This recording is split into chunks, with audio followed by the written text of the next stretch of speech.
Então vamos lá para a nossa primeira aula, né? A primeira parte, na verdade, não é nem a nossa primeira aula, para a nossa primeira parte de identificação dessas áreas funcionais, que é o nosso sistema visual. Então veja, inicialmente eu quero falar da área visual primária, lembrando que a área visual primária está ligado à área da sensibilidade. Então eu marquei aqui, ó, é a área 17 de Brodmann, tem aqui em cima também. E aí você pode perguntar, tá, Gustavo, de maneira prática, o que é que acontece se uma pessoa tiver uma lesão nessa área? Se a pessoa tiver uma lesão nessa área, ela vai ter o que a gente chama uma cegueira cortical, ela não vai enxergar, ela vai ficar cega. Tá? Ou seja, quem enxerga os estímulos ao nosso redor não é só os nossos olhos, mas sim também o nosso cérebro. Então, se uma pessoa tem uma lesão nessa área visual primária, ela vai deixar de enxergar. Por mais que os olhos delas estejam perfeitos, estejam captando as informações, a partir do momento que os olhos transformam esse sinal elétrico e enviam para o nosso cérebro, o nosso cérebro ele não consegue fazer essa conversão, tá? E aí não consegue captar aquela informação, consequentemente a pessoa fica cega. Algo importante a se falar aqui, que quando em algum tipo de neurocirurgia se estimula eletricamente essas áreas, como se você tivesse, induzindo a uma ativação neuronal na área primária, o que em geral os indivíduos relatam são círculos brilhantes e nunca imagens. Por que nunca imagens? Pensa um pouquinho aí. Então, eu acho que você já deve ter pensado, ou talvez pode ter se perguntado por que não imagens? Porque as imagens elas não estão na área primária. As imagens são representações mais complexas de fenômenos perceptivos. Então, consequentemente, a área visual primária ela capta as informações sensoriais. Então, as imagens, ou seja, os fenômenos perceptivos mais complexos, eles dependem de áreas secundárias. Então aqui uma outra imagem, um outro GIF que ele tenta identificar aonde é que está presente. Então a gente vê que está bem aqui nessa parte do lobo occipital, que é dentro da divisão funcional de Brodmann, a área 17.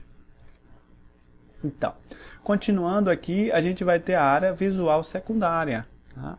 A área visual secundária, veja, que está pegando toda essa parte aqui que eu consegui marcar antes da nossa aula aqui em branco, na preparação dos slides.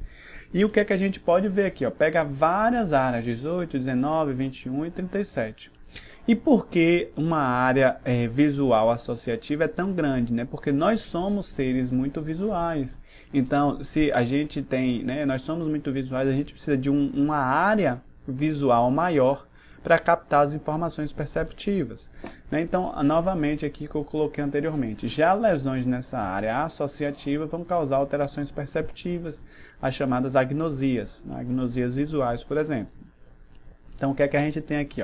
A área visual primária capta o estímulo visual, que é trazido pelos nossos olhos, e isso daqui, então, vai se espalhar para outras áreas do nosso córtex, para que a gente possa interpretar aquele estímulo. Tá? Então, novamente, colocando aqui, aqui está representada a área 18 e 19 nessa imagem que eu consegui, representando a área visual secundária. Então, nesse slide aqui, eu quero apresentar para vocês como é que essas áreas, que possíveis lesões nessas áreas podem ocasionar determinadas alterações nas áreas associativas visuais secundárias. Tá? Então, nessa primeira área aqui, por exemplo, a gente vê negligência visual, alteração no campo visual, o indivíduo ele não consegue ver algum tipo de campo visual, seja direita, esquerda, acima ou abaixo. Aqui a gente tem a ataxia óptica, que é uma alteração na percepção do movimento. Tá? Aqui a gente tem a cegueira de movimento, o indivíduo ele vê tudo como se estivesse meio parado. Então a gente vai vendo como a gente vai tendo várias áreas especializadas no cérebro, áreas visuais secundárias. Tá? Aqui, alterações nessa área mais inferior, mais vinculada ao lobo temporal, a gente já tem a prosopagnosia, que é a dificuldade de reconhecer faces e integrar faces. Então essa pessoa muitas vezes vai ter dificuldade nessa integração. ou de maneira mais ampla, aqui no lobo temporal, a gente pode ter agnosia a objetos, não conseguir reconhecer esses objetos, ou a gente pode ter uma cegueira cortical a cores, já nessa parte mais próxima do lobo occipital. E aí a gente vai vendo que o fenômeno psíquico visual ele é dividido em várias subdivisões. E essas várias subdivisões elas vão acontecendo nas áreas visuais secundárias.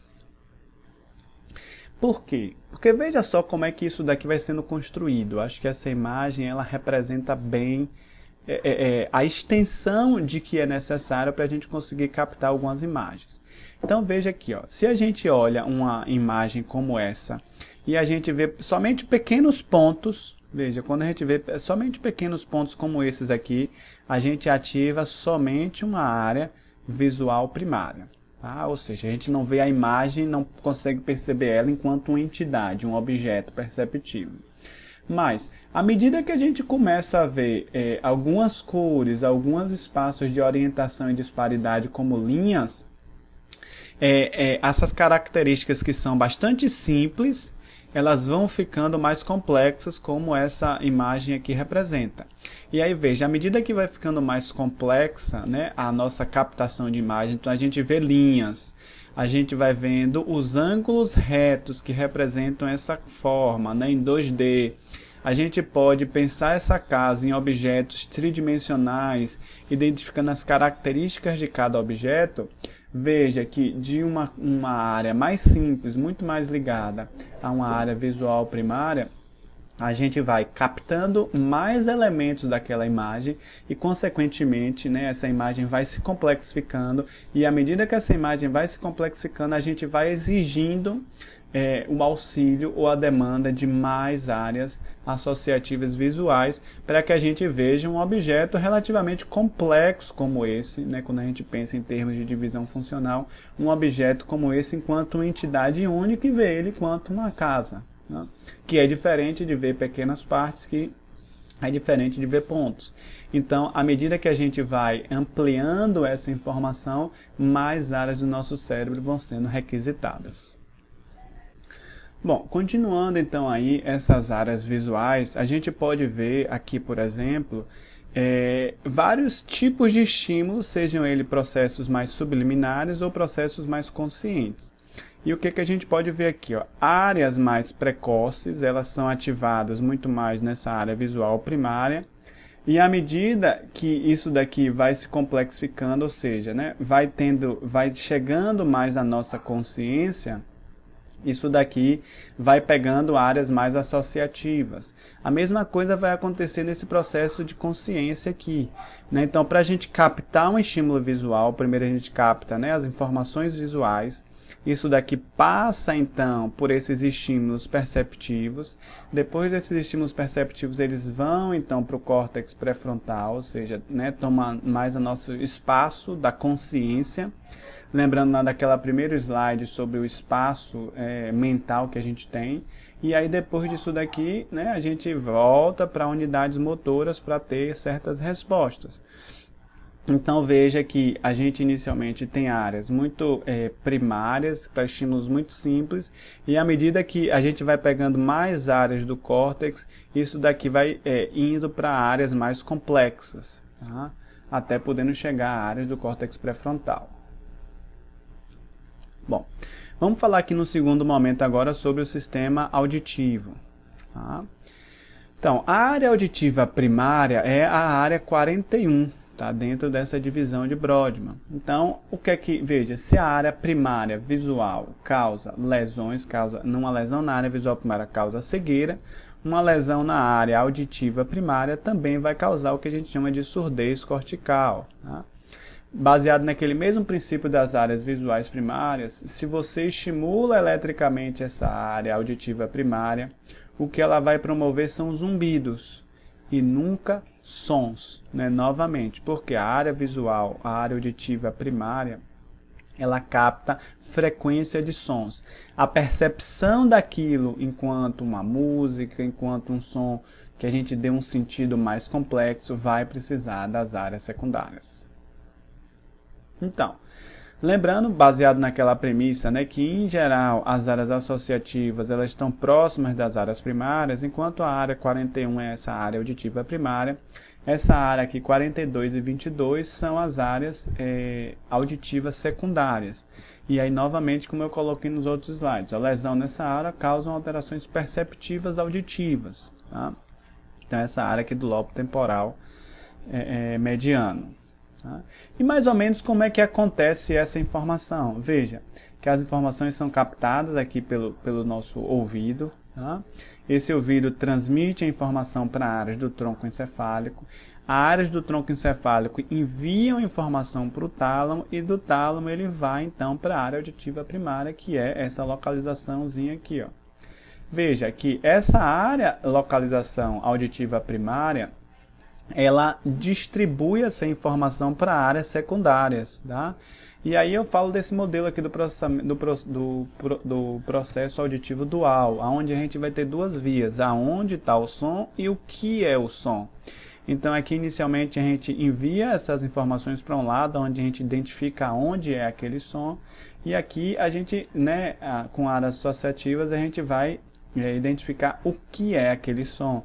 Lembrando que essa área auditiva, ela está muito próxima de uma outra área que a gente vai ver mais à frente, que é a próxima aqui, a área de Wernicke, que é a área de compreensão da linguagem, e a área, essa área associativa somatosensorial, que vai identificar que tipo de som é aquele. Então veja que quando a gente ouve um determinado som, a gente precisa de outras áreas associativas para então dar sentido e conseguir captar aquela informação. Essa imagem aqui, ela representa um pouco esse nível de complexidade. Tá? Então, veja, quando a gente ouve, né, em determinada frequência uma voz, né, a amplitude de uma voz, veja que é uma frequência mais baixa.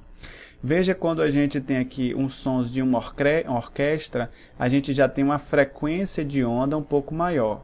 Veja quando a gente tem uma experiência auditiva, isso daqui já vai ter uma frequência de som maior e a partir de determinado ponto a gente pode ter a dor. Do ponto de vista do funcionamento do sistema nervoso, a gente, né, a informação chega nessas áreas primárias, vão se enraizando, né, direcionando para as outras áreas mais secundárias e a gente precisa pensar isso em diferentes estímulos, tá? Desde uma voz humana até uma orquestra, uma experiência auditiva.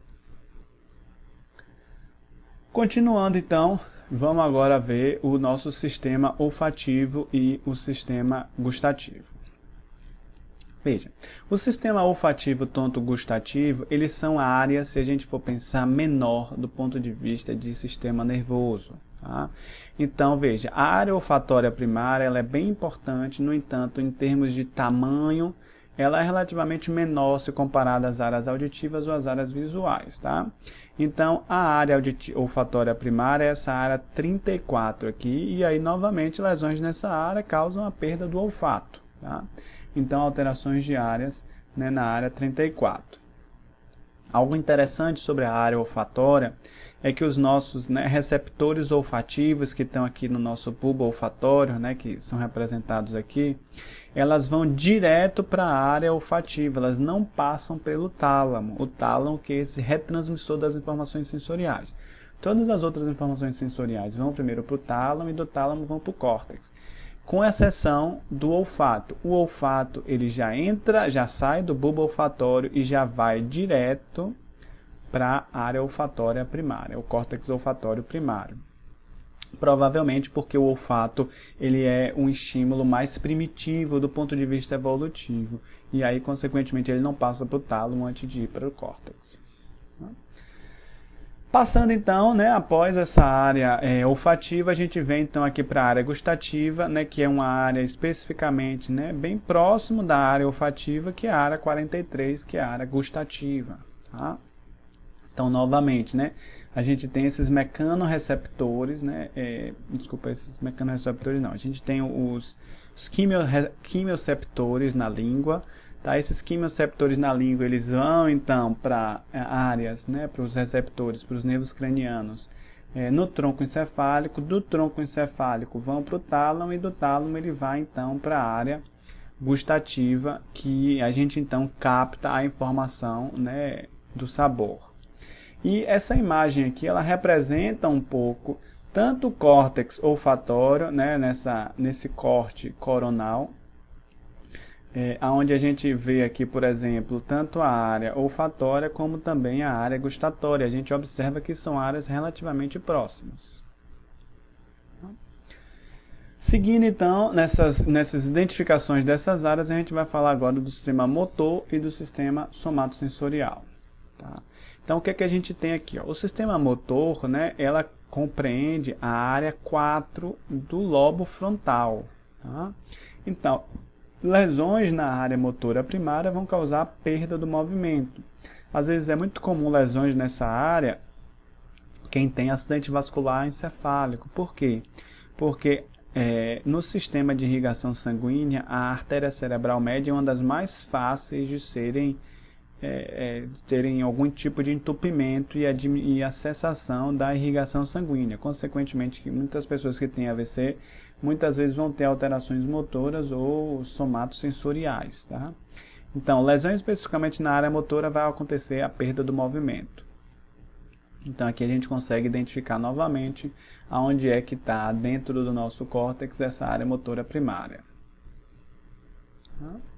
Já a área motora secundária, baseada naquela premissa, como a gente falou um pouco mais atrás, ela está próxima da área primária, ou seja, você tem aqui a área motora primária e essa informação é transmitida para áreas mais complexas, áreas motoras mais complexas. Então, alterações nessas áreas motoras secundárias vão causar chamadas apraxias. Então, por exemplo, sequências de movimento complexos, como escovar o dente, pentear cabelo, né? Certas sequências de movimento, elas estão associadas a movimentos motores mais complexos. Consequentemente, precisa de duas áreas, né, dentro do nosso córtex. Né? Existem outras áreas ligadas à parte motora, como cerebelo, gânglios da base. Mas especificamente em divisão funcional do córtex, essas duas áreas aqui, que é chamada de pré-motora e motora suplementar, elas são áreas importantes para esse planejamento do movimento, principalmente de movimentos mais complexos. Então aqui a gente tem a localização dessas duas outras áreas, a área motora e a motora suplementar. A pré-motora e a motora suplementar.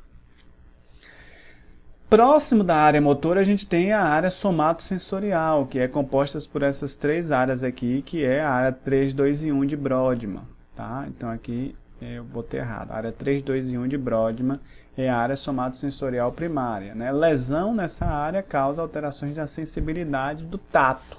Tá? E a gente vai ver mais à frente aqui como é que isso daqui se divide. Então veja, essa área do tato, ela se distribui no formato do corpo como se o nosso corpo tivesse invertido, ou seja, essa parte aqui mais inferior, ela está ligada a alterações da nossa cabeça, como por exemplo a língua, a boca, a cabeça, né, nossas mãos e os nossos pés, tá? As genitálias. Então veja aqui, dependendo do local de alteração, local de lesão, isso pode causar alterações de diferentes partes do corpo, tá? Nessa área somatosensorial primária, que é a área 3, 2 e 1. E aí, novamente, né, já que a área 3, 2 e 1 é a área primária, associado a ela aqui, né, a gente vai ter as áreas associativas, né? Então, localização do corpo no espaço, por exemplo, ela é responsável se você tiver lesões nessa área. Se você tiver lesões nessa área, né, essa área também é importante para a integração de informações sensoriais de diversas áreas, como visão, audição. Essa área ela tem um importante papel de integração dessas informações somatosensoriais. Passando então para essas funções mais complexas, agora aqui a gente já começa a falar um pouco mais das funções terciárias, como por exemplo a linguagem. Tá?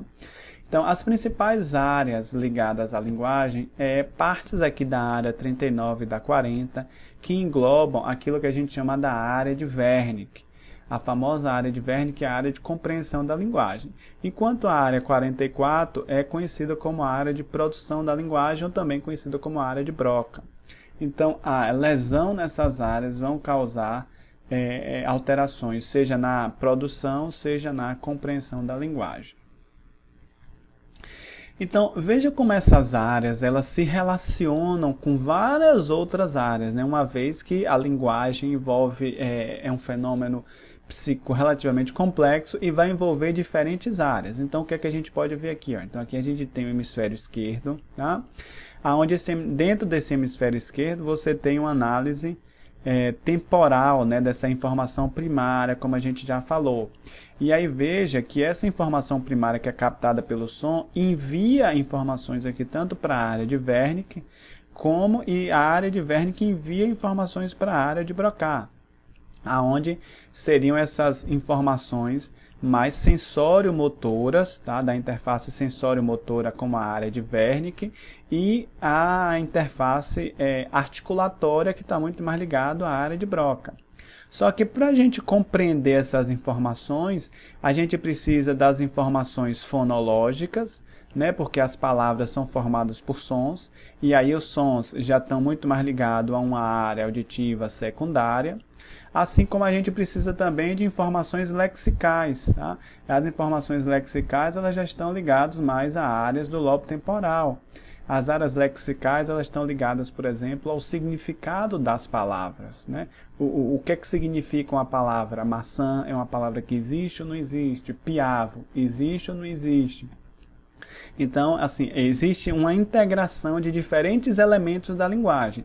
Por isso que, ao longo da aula, eu fui falando, à medida que a gente vai saindo de áreas primárias para áreas secundárias e terciárias, essa discriminação e essa localização precisa dessas áreas vai ficando mais difícil, uma vez que essas habilidades vão ficando mais complexas e é necessário uma integração de habilidades para que um determinado fenômeno complexo aconteça, tá?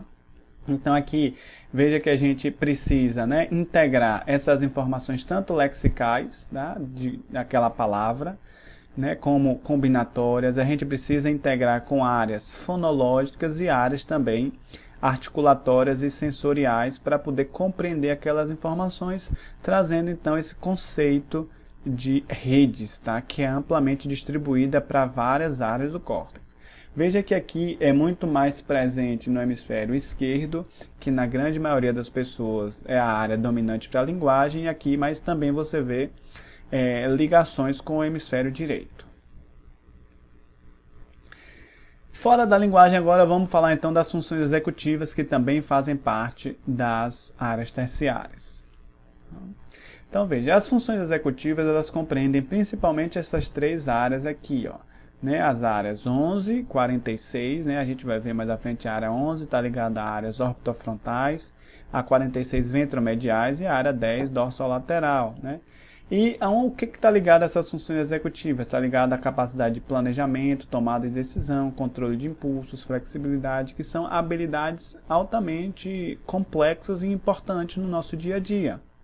Então, planejamento quando você quer conseguir alguma coisa, tomada de decisão, o que é que eu vou escolher, eu vou gastar meu dinheiro com isso ou com aquilo, o que é que eu vou comer no almoço, isso ou aquilo, qual é a reação que eu vou ter, qual é a escolha que eu vou fazer frente a um debate. Então, assim, são funções altamente complexas e eu sugiro, caso vocês queiram conhecer mais, tem uma aula aqui no nosso canal sobre funções executivas que vai detalhar especificamente essas áreas, né, que com certeza são de longe as mais complexas em termos de funcionamento do cérebro. Aqui é essa divisãozinha que eu coloquei, né, a orbitofrontal, ventromedial e a dorsolateral, que tentam dividir essas funções executivas nessas três principais áreas. Então, resumindo um pouco dessas áreas terciárias, né, já que a gente tem aulas específicas só sobre isso. O que é que a gente vai ter aqui? Ó? O córtex associativo posterior, mais ou menos como eu falei, eles captam todas as informações sensoriais, principalmente essa parte aqui toda. Elas captam e dão sentido às informações sensoriais. Para que eles fazem isso? Para enviar essas informações aqui para frente do nosso córtex. Tá? Enviando informação para frente do nosso córtex, também em áreas subcorticais, a gente vai ter áreas como amígdala, tálamo e tronco encefálico, enviando informações, todas elas, para essa parte da frente. Por isso que essa parte da frente, a parte do córtex pré-frontal, elas são as áreas mais interconectadas do nosso cérebro. Uma vez que elas enviam todas essas informações para o córtex pré-frontal, o córtex pré-frontal toma decisões, pensa, reflete sobre aquilo e envia novamente essas informações para áreas motoras, para executar algum tipo de movimento, para exercer algum tipo de comportamento, como áreas como os gânglios da base, cerebelo, hipotálamo, tálamo e sistemas piramidais estão ligados às áreas motoras. Então veja como o nosso sistema, existe mais ou menos um fluxo dentro do nosso sistema de funcionamento do cérebro, e a gente localizou um pouco aqui cada uma dessas áreas e como é que isso daí mais ou menos vai ocorrer dentro do nosso cérebro. Então essa imagem aqui eu coloquei para você fazer um resumo, tá? Dê um pause aí no vídeo e tente localizar, né, a cada uma dessas áreas, se você consegue. Aqui a gente tem diferentes interfaces, tá, para ver se você consegue localizar cada uma dessas áreas. Aqui do lado está a resposta, dê uma pausa e já eu vou mostrar para vocês. Então, aqui a gente tem mais ou menos essa resposta, tá? Então aqui, apesar de ter algumas variações, a gente vê aqui, ó, a área visual, tá? A gente vê aqui a primeira área. Aqui a gente vê, ele coloca como áreas associativas, né? Essa imagem que está aqui no site do Dana Foundation. Áreas associativas, que a gente viu muito mais ligado a áreas, né, a habilidades tanto visuais como auditivas. Aqui a 3, a área motora. A 4, a área de Broca, né? Retomando, a área 5, a área auditiva primária. A área 6, né, que são a área do sistema límbico, né? A área 7, que está ligado a um córtex, o córtex mais de associação sensorial, né, somatosensorial, que está mais ou menos aqui. O 8, como essa área olfatória, né, que a gente vê aqui. O 9 como área somatosensorial do tato também. A 10, né, a área somatosensorial secundária, que é essa parte daqui, né, como a gente viu aqui, inicialmente a gente tem a área do tato primária, aqui no tato secundária. O 11, que é a área de Wernicke, está aqui atrás. O 12, que é a área motora, tá? A gente vê aqui em diferentes áreas. Lembrando que esses números aqui não são as áreas de Brodmann, né? Aqui é um resumo daquilo que a gente viu hoje. E a 13 são essas altas funções corticais, que a gente pode chamar de funções executivas.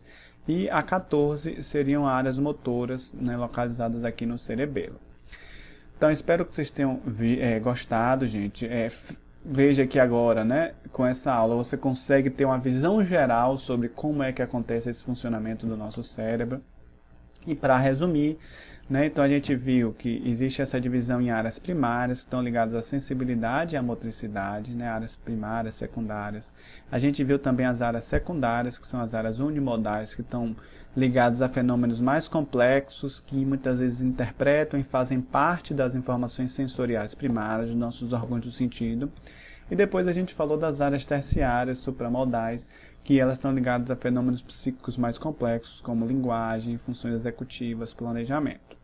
Se você tiver uma noção interessante dessas áreas, eu acho que vai te ajudar você a entender o funcionamento do cérebro como um todo, até para pensar em avaliações e intervenções no futuro. Então é isso, gente. Espero que vocês tenham gostado da aula. Se gostaram, comentem, né? Se tiverem dúvida também, interajam, participem do vídeo. Eu espero que vocês estejam bem. E caso sintam à vontade, se inscrevam no nosso canal e divulguem entre os seus colegas e entre as pessoas próximas. E logo logo a gente deve estar divulgando mais aulas. Obrigado pela atenção e até uma próxima.